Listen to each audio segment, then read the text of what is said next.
అందించేందుకు ప్రొఫెసర్ నాగేశ్వర్ గారు మనతో ఉన్నారు. నాగేశ్వర్ గారు నమస్తే సార్. సో మన తెలుగు వారందరికీ కూడా చాలా గర్వకారణం పివి నరసింహారావు గారికి భారతరత్న వచ్చింది. సో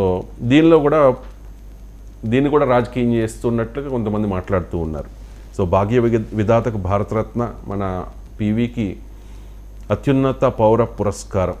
సో అది ఎలక్షన్స్కి ముందు ఇచ్చారు కాబట్టి ఏదో పొలిటికల్ యాంగిల్ ఉంది అన్నట్టుగా కొంతమంది మాట్లాడుతూ ఉంటే, నిన్న మొన్నటి వరకు మోదీ మీద తీవ్ర ఆరోపణలు చేసిన కేసీఆర్ కూడా ఇప్పుడు మోదీకి థ్యాంక్స్ చెప్తూ ఉన్నారు సార్. మొదటి నుంచి కూడా బీఆర్ఎస్ ఇదే డిమాండ్ చేస్తోంది.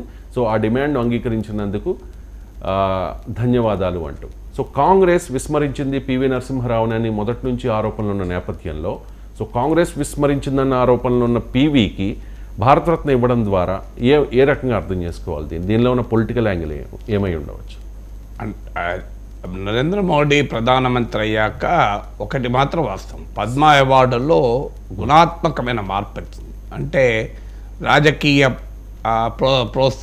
పైరవీలతో కాకుండా అన్సంగ్ హీరోస్కు, అతి సాధారణమైనటువంటి వారికి కూడా అవార్డులు వచ్చిన మాత్రం నిజం.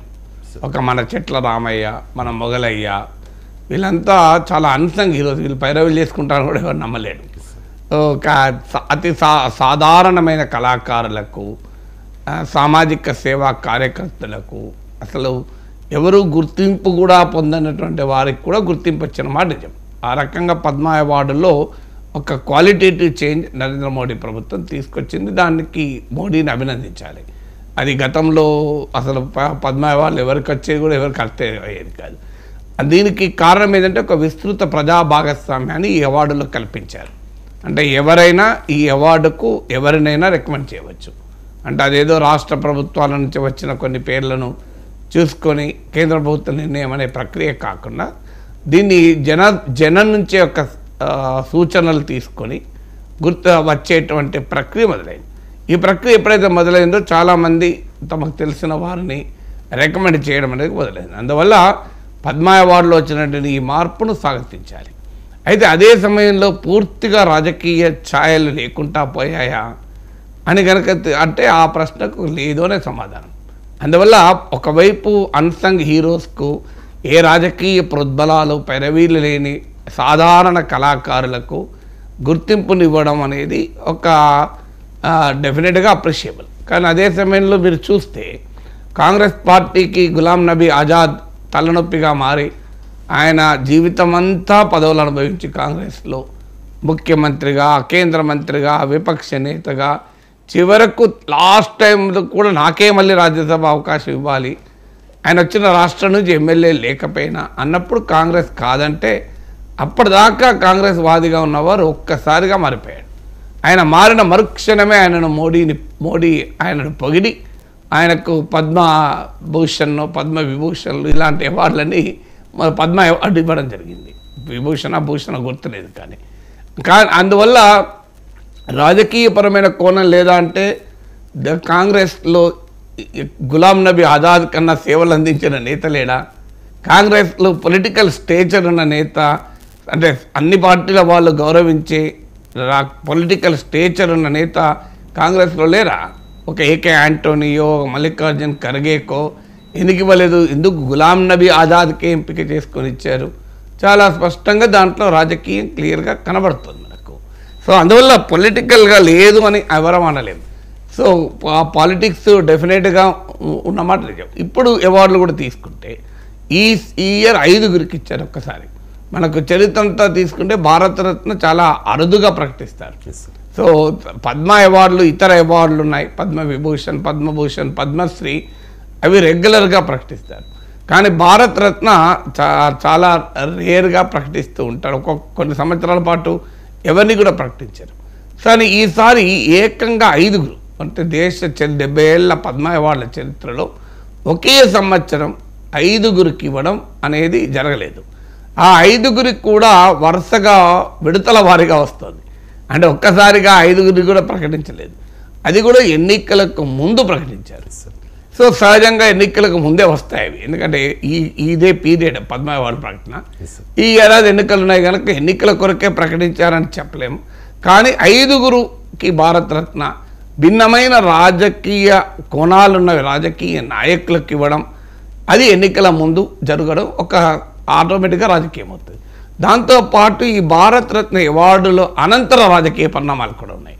భారతరత్న అవార్డులకు తర్వాత ఇమీడియట్గా జరిగిన అవార్డు ఇవాళ కూడా పత్రికల్లో వచ్చింది. తాతకు భారతరత్న, మనమడు బీజేపీ వైపు. సో ఇది ఉత్తరప్రదేశ్లో జరుగుతుంది. తాతకు గుర్తింపు ఇచ్చారు అన్న కారణం చెప్తూ రైతు నాయకుడైనటువంటి ఆర్ఎల్డి నేత జయంత్ సింగ్ ఎన్డీఏలో చేరడానికి సిద్ధపడుతున్నాడు. కొద్ది రోజుల క్రితమే ఆయన సమాజ్వాదీ పార్టీతో పొత్తు కూడా కుదిరింది. పొత్తు కుదిరింది గత 10 ఏళ్ళుగా బీజేపీకి వ్యతిరేకంగా ఎస్పీతో కలిసి నడిచినటువంటి రాజకీయ పార్టీ, జాట్ రైతులకు ప్రాతినిధ్యం వహించే పార్టీ, వ్యవసాయ చట్టాలపైన మోడీ ప్రభుత్వాన్ని తూర్పార పట్టిన పార్టీ. చరణ్ సింగ్కు భారతరత్న ఇచ్చిన మరుక్షణమే తాతకు భారతరత్న, మనమడు పార్టీ కూడా మారుతున్నాడు. సో అలాగే కర్పూరి ఠాకూర్ మన నితీష్ కుమార్కు మెంటర్. కర్పూరి ఠాకూర్ అడుగుజాడల్లోనే Nitish Kumar most backward communities నాయకుడిగా, అత్యంత వెనుకబడిన కులాల నేతగా ఎదిగాడు. సో అందువల్ల ఒక రాజకీయ గురువు నితీష్ కుమార్కు. సో కర్పూరి ఠాకూర్కు భారతరత్న ప్రకటన, ఆ వెంటనే నితీష్ కుమార్ ఎన్డీఏలోకి. ఇవి యాక్సిడెంటల్గా జరుగుతున్న పరిణామాలను అనుకోగలమా?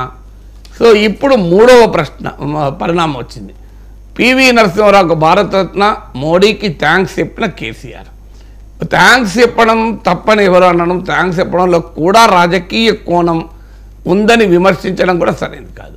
కానీ ఆడ ఉత్తరప్రదేశ్లో చరణ్ సింగ్ భారతించిన వెంటనే ఆర్ఎల్డి ఎన్డీఏలోకి, ఇక్కడ కర్పూరి ఠాకూర్ భారతరత్న ఇచ్చిన వెంటనే నితీష్ కుమార్ ఎన్డీఏలోకి.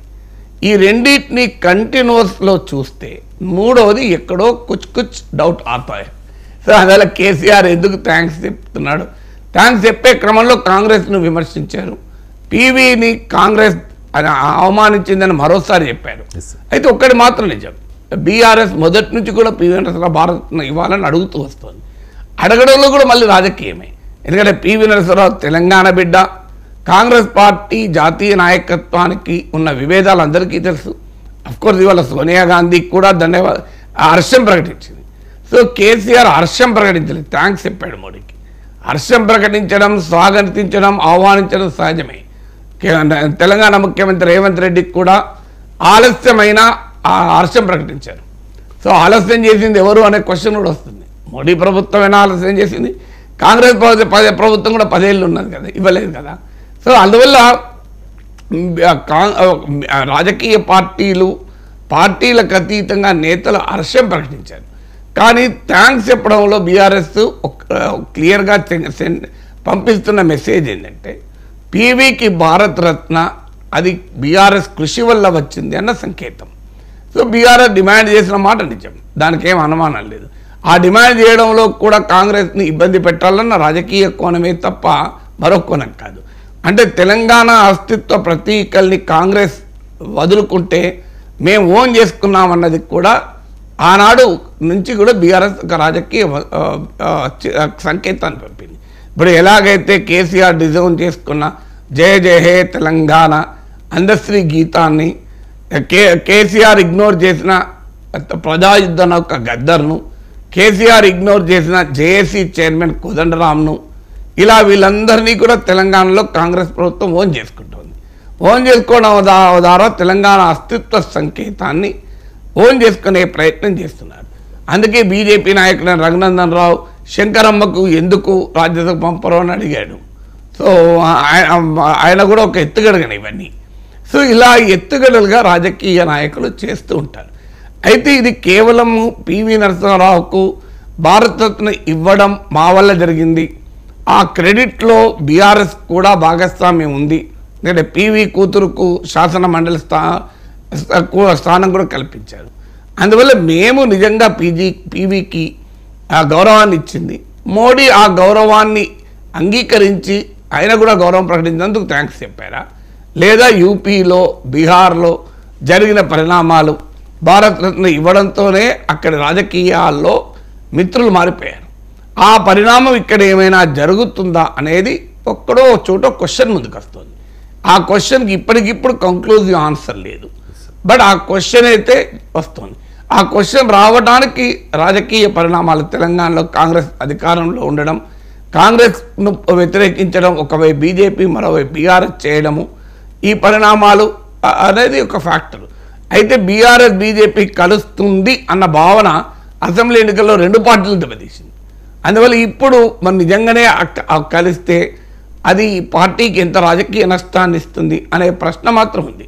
కానీ యూపీలో, బీహార్లో ఉన్న పరిణామాలు చూస్తే అనుమానం రాక తప్పదు. Right sir. ఇవాళ